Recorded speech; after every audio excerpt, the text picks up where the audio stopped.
Good day, sir. We are the group 2 and we are going to discuss the topic assigned to us, boundaries of self online.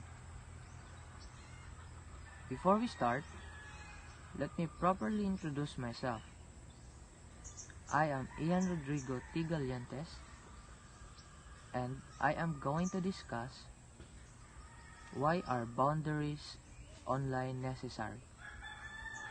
Well, aside from safety, boundaries are necessary for maintaining our good health. Research has indicated that spending too much time on the internet can be linked to heightened anxiety, and that excessive social media usage could be linked with depression. When we are clear about our boundaries, people will understand our limits and know what you are and aren't okay with, and they will adjust their behavior.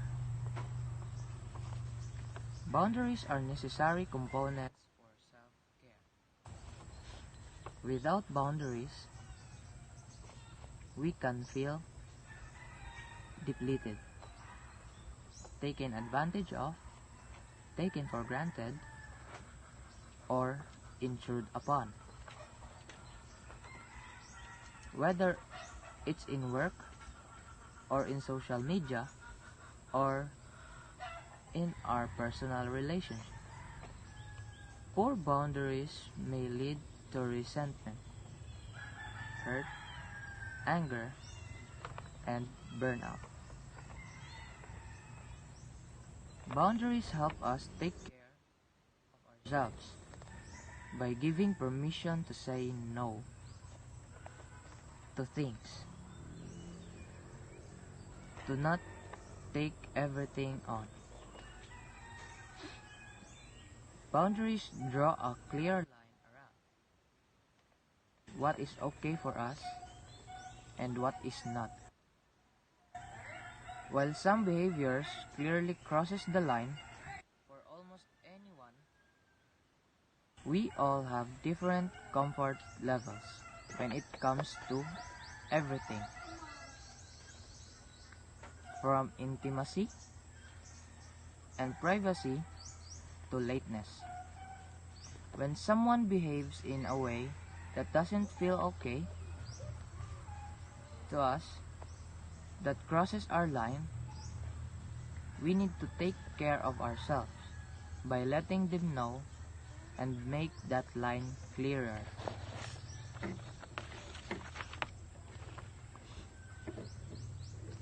The people who does not respect our boundaries are ones you may not want in your life. Healthy boundaries can also help us build greater self-esteem. How can we create boundaries online? First, we have to decide what sort of boundaries we are willing and able to create. This process is different for everyone. When approaching social media, for example, you should ask yourself, what am I looking for from this platform? Do I want to make friends, make professional connections, or find entertaining content? These questions can help you decide what sort of boundaries you need to create, and later, how can you create them. The most common boundary people are looking to create is a limit to how much of our personal information other people can access. Unsurprisingly, the best way to create this sort of barriers would be through increasing your privacy settings, keeping your Twitter and Instagram on private, changing your Facebook privacy settings to ensure strangers cannot contact you, and creating separate emails or social media accounts for work versus your social life are all good ways to create these barriers.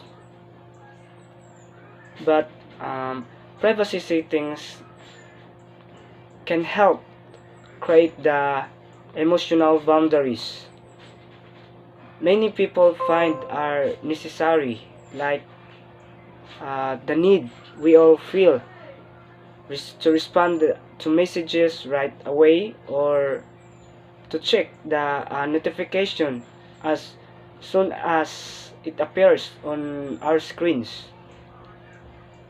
Many experts say that removing push notification from your home screen or deleting social media from your phone for certain periods of time can not only lessen feelings of dependency when it comes to the internet, but can also improve sleep, reduce anxiety, and help people reprioritize in-person interactions.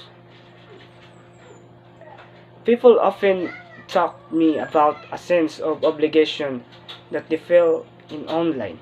Explain, often understandably, we feel like because we're putting ourselves out there to a degree, we're obligated to accept a friend request on Facebook or return a message to someone that is a stranger to us. It's important to establish the degree to which we are willing to participate in the early in our interaction online.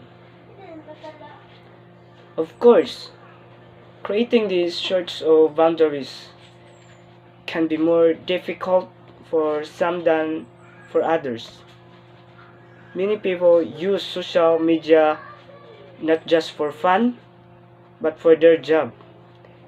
And when your income relies on your ability to brand and commodify yourself online, separating your real life from the one that plays out online becomes a lot more difficult. If I didn't have the jobs I have, I would throw my phone into the river and never get on social media again, says editor and social media consultant Rachel Charlene Lewis. So she said that I don't want to be on there. I'm on there for capitalist reasons. My boundary is in knowing that my full of self exists in certain space, and a few of those are digital. Thank you. Good morning, sir. I'm Jorbel Lagunsa. My topic is why are people different online? As we have seen from this example of behavioral differences in the online world, just as in the offline world, context is still king. Research into behavior in the online world is just beginning, but we can already see significant behavioral differences and similarities with the offline world. What is also clear is that sciences can give us not only the strategic tools to make more sense of online behavior, but also the executional tools to influence it.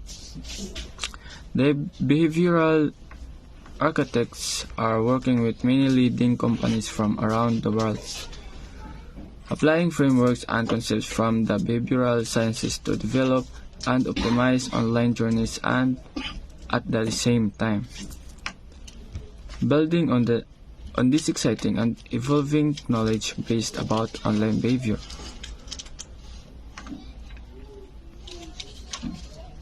As Daniel Levitin reminds us in his recent book, The Organized Mind, our cognitive resources are limited, and making decisions, even easy ones, quickly whittles down that finite resource.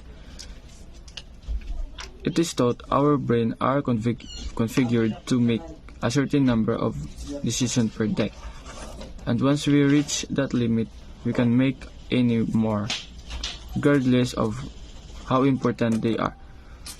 We can have trouble separating the trivial from the important, and all this information processing make us tired.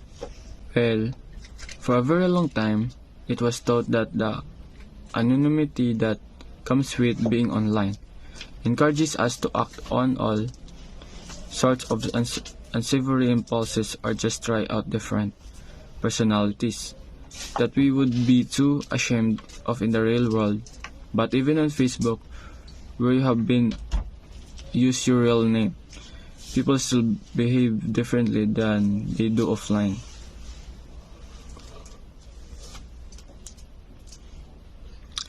Researchers already are learning how to predict when an exchange is about to turn bad, the moment at which it could benefit from preemptive intervention.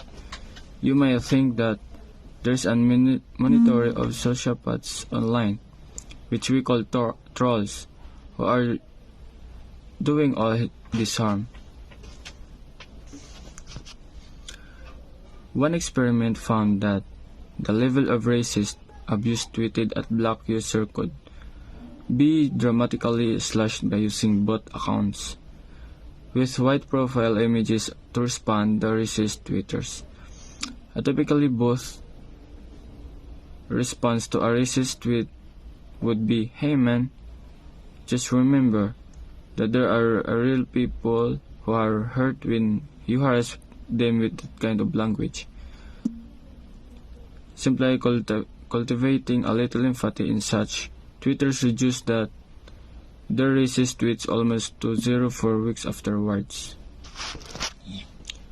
Content that triggers outrage and that expresses outrage in such more likely to be shared, says lab director.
So, hi everyone, my name is Jibil Quintin, and today I will be talking about why are people different online. So, it begins. So, usually people tend to combat feelings of confusion or frustration around their online identity. And at the same time, many people turn to Finstas or other forms of private social media that are less curated and more tailored for close friends. So that possibly means that this type of people in social media are the ones who only share their thoughts and interaction to their closest friends. So, and this type of people, so they are the ones who are most likely to be a private person in social media, wherein they don't want to share their thoughts around public. Next is social media platforms some have different functions. So when we talk about save, drop, and archive, these are some functions of social media, namely Facebook, Twitter, and Instagram. So these are the most popular social media platform used by many people to express their thoughts and feelings. So when we say save draft, so it is an act wherein when you try to post something on your social media platform, but then again you change your mind because there's something changes that might happen. So in that point, the save draft will be applied. So in addition, this addition means you're not able to begin working on a report, then save a copy of your changes to be completed later. So the next is the archives. So archive is different from save draft. Archive is a function of social media wherein it collects a historical documents or records providing information about a place, institution, or group of people. So seems the topic is all about people different online. So basically, when we talk about that, we already know it contains of social media platforms. So such as the most used platform, which is Facebook, Instagram, and Twitter. So usually your archive contains your entire history. So it can take a large amount of time to compile, taking up a bandwidth, and make content and may contain content that you may wish remain private. So that's the purpose of the archive feature, is for content you no longer want others to see on social media, but that but that doesn't mean you will delete that, but that you will still want to keep for yourself. So best example of that, you could archive a post you made is with that back when you were in high school as part of an athlete in your school, and you find it amused and memorable, but that you'd rather not be seen by anyone else on social media. So that's the purpose of archive.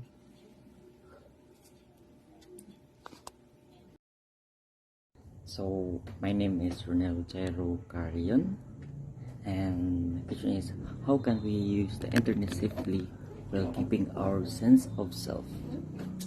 First, the internet is as overwhelming as it is unavoidable, which is why creating boundaries is so necessary.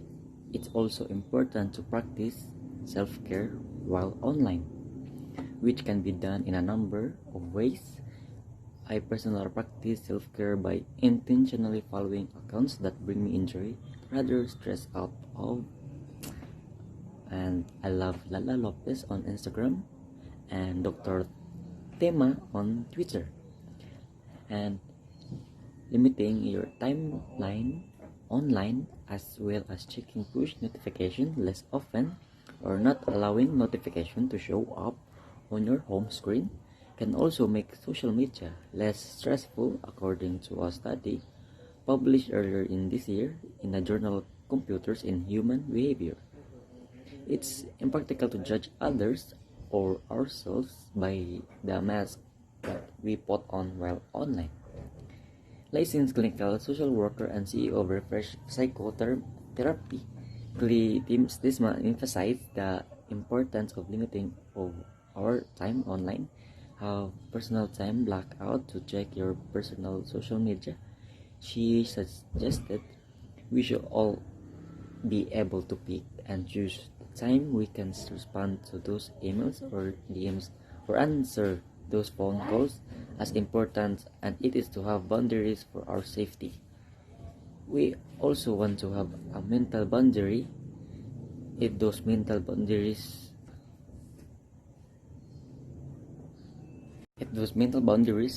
that are hardest to establish, it may easy enough to set up privacy settings or limit your time scrolling on social media to an hour a day, but it's a lot more difficult to do stop stressing out about notification from Twitter or whatever your crush saw your latest Instagram story.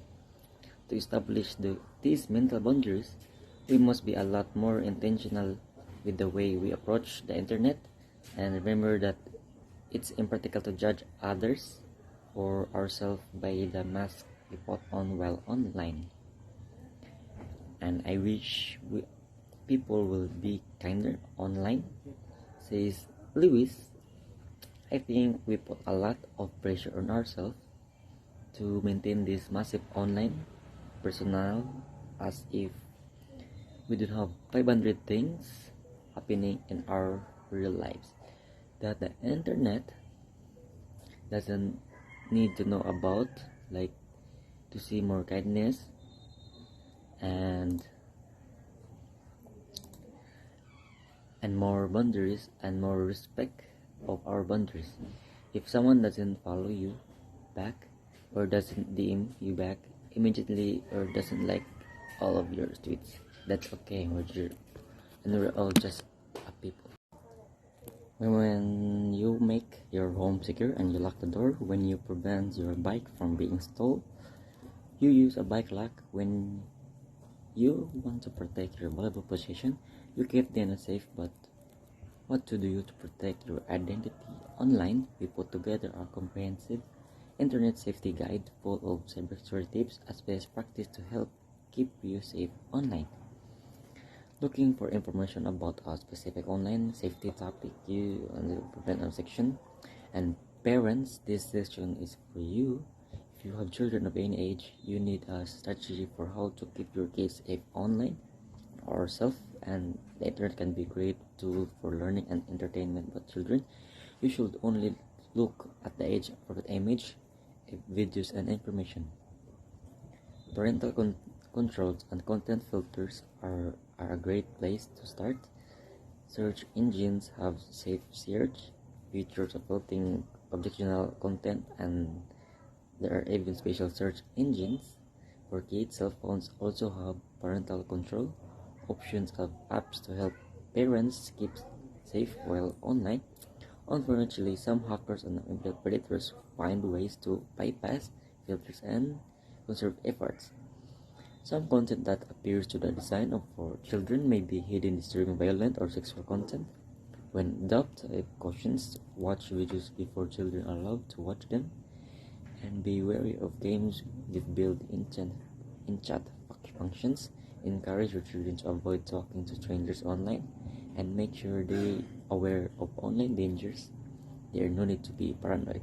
Just take basic safety precautions, monitor your children's usage, and talk to them about how safety online. Good day everyone, this is Jacob Galonigo. Today I will be discussing about how to practice self-care while being online. I will start with today's problem or challenges when it comes to technology and moderation. This modern time has been a challenge to the younger and new generations like me or us. Modern technology and internet has been of great help to everyone. In many aspects, but we can't deny the negative effects that it caused us. One of these effects is self-care because we spend more time with social media, video games, or even online class if you may. Self-care does not only focuses only to our physical aspect, but it may also be mentally and socially. Having healthy mind and body is important to keep us stronger to face every challenges in our lives. We start by time management, setting time for everything and controlling the amount of time spent for every activity that needs to be done. We start by putting up schedule for eating, exercise, and online classes. Connecting to our family and friends is also important. For our mental health, we can sit it up face to face or even though online, but again, keeping in the allotted time is important. So, our take home for this is that being online is not bad, but time management is the key to make it productive and also giving time for our self-care. Thank you. During times of change and uncertainty, it is essential to take steps to maintain mental, emotional, and physical health while remaining connected to a larger sense of community.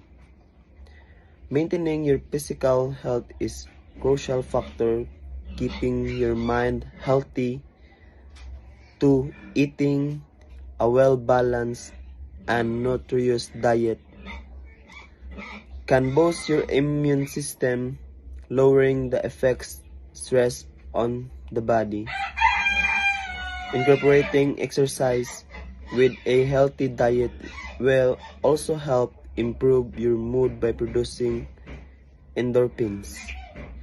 The physical benefits of meditation include decreased blood pressure, reduced stress and anxiety, regulated negative thinking, and healthier immune system.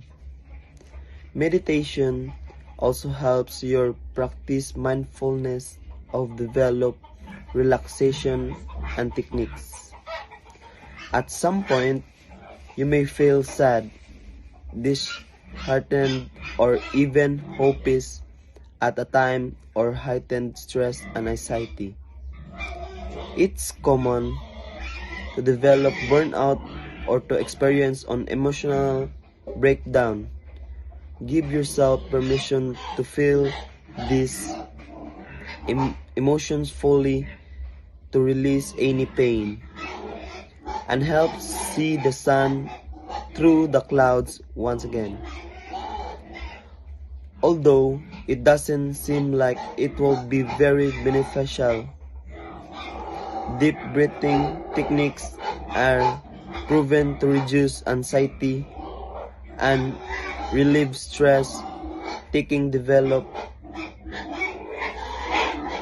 breaths allows you to stay present in the moment and to provide peace of mind. Good morning to everyone.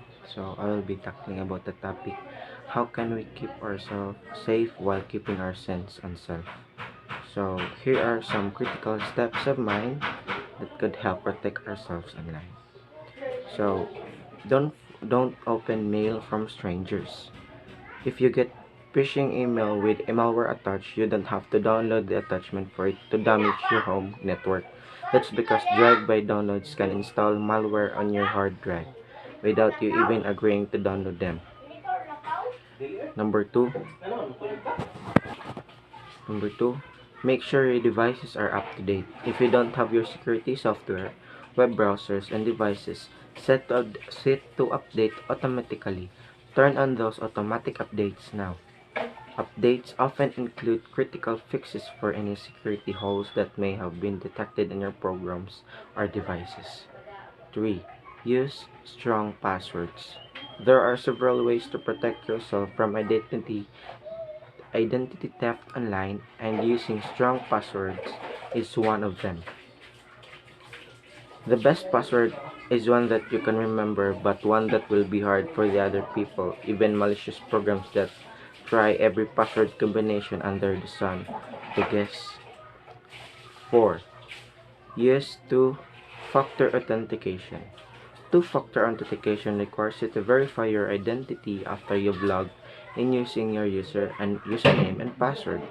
In some cases, you'll be asked to verify your identity by entering a code sent by text to your phone or by email. 5. Don't click on strange-looking links. Viruses and other forms of malware often spread because you click on a link from someone you know.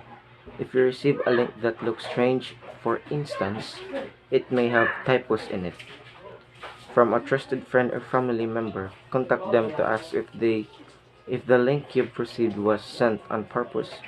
You might have to wait a bit to watch that funny viral video, but better safe than sorry.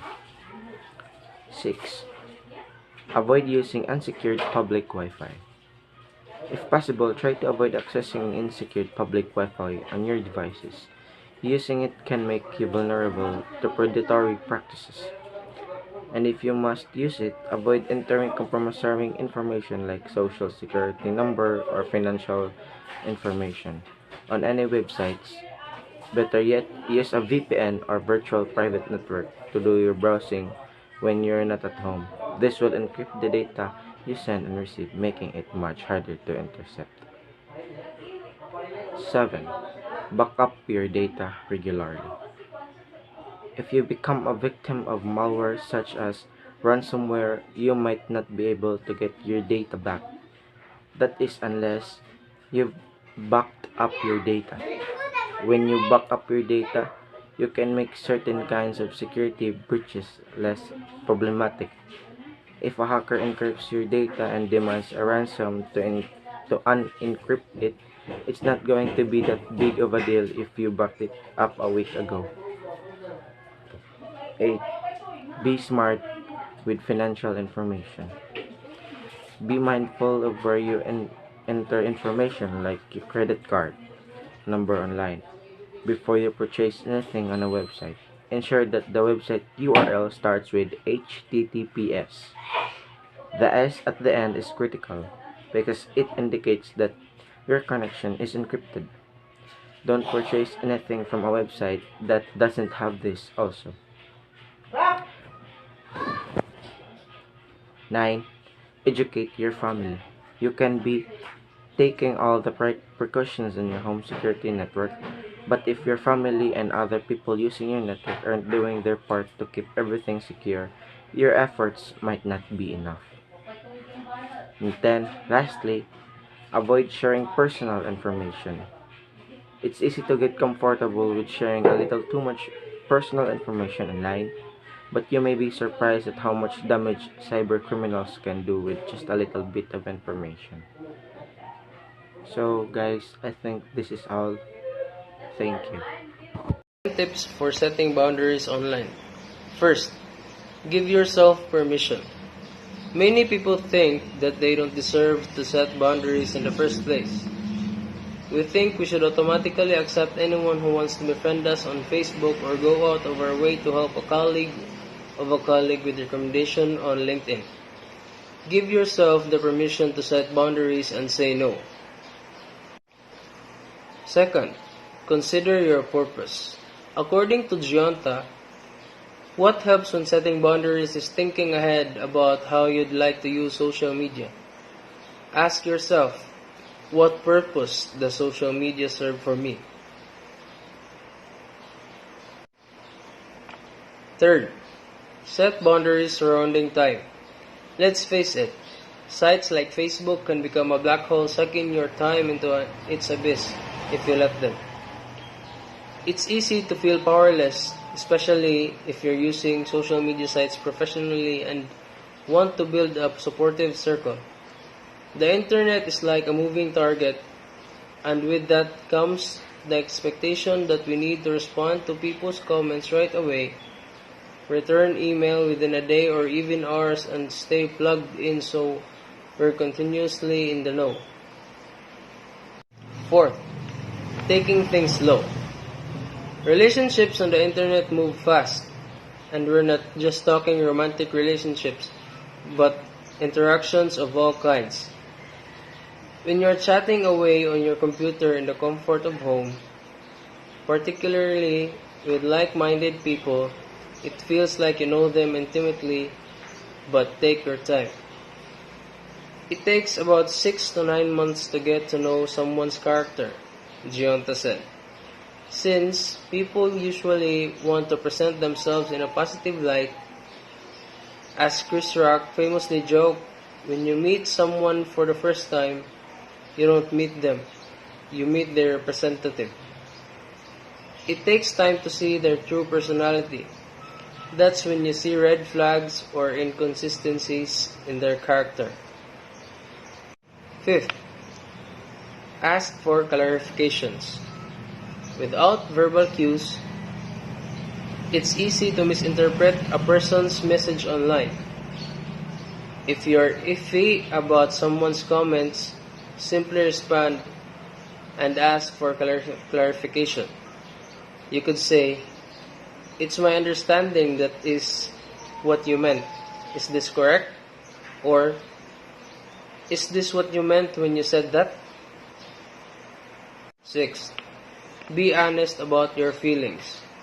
If the person's comment is loud and clear and you're clearly upset by it, move the conversation over to email or the phone.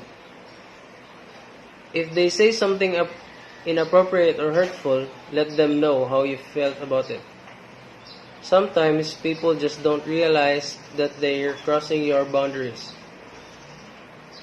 The story of someone who was sharing things that made her circle feel uncomfortable, they brought it up to her directly. She didn't realize that she was infringing on others' privacy. But once group explained, she changed the way she communicated, even in social media. It's easy to forget and think that it's more of a one-on-one conversation. 7. Practice the 3 strikes and you're out rule. Give a person 3 chances to set things right. If you've asked the person 3 times to refrain from making certain comments, or if they've crossed another boundary of yours, it's time to take some type of action that limits their contact with you. That might mean defriending them on Facebook or blocking them altogether from your account, or even your email. 8. Give them the benefit of the doubt. Keep in mind that everyone has different comfort levels. With so many different personalities, temperaments, and cultural backgrounds, what offends one person may never give another one pause. Generally, there are some clear ways of communicating where everybody would be offended. But there's a gray area. So if it's the first time someone offended you, give them the benefit of the doubt and avoid jumping to conclusions. They might have had positive intentions, but it regrettably came across the wrong way. 9. Honor your feelings and comfort level. At the end of the day, boundaries are about how something made you feel. So pay attention to your own emotions and comfort level and proceed from there. And lastly, be thoughtful in your own responses. In online communication, our words and language tend to come across more powerful and bluntly. When we just see the written word, it has more of an impact on us psychologically. So in making or responding to comments, take a moment to think through what you'd like to say and ask yourself, how might this come across? In general, you never want to respond in anger or impatience. Overall, remember that your offline life isn't the only one that requires boundaries. Creating margins around your comfort level is equally as essential for your time online. In fact, it makes sense. Both make up your world just the same.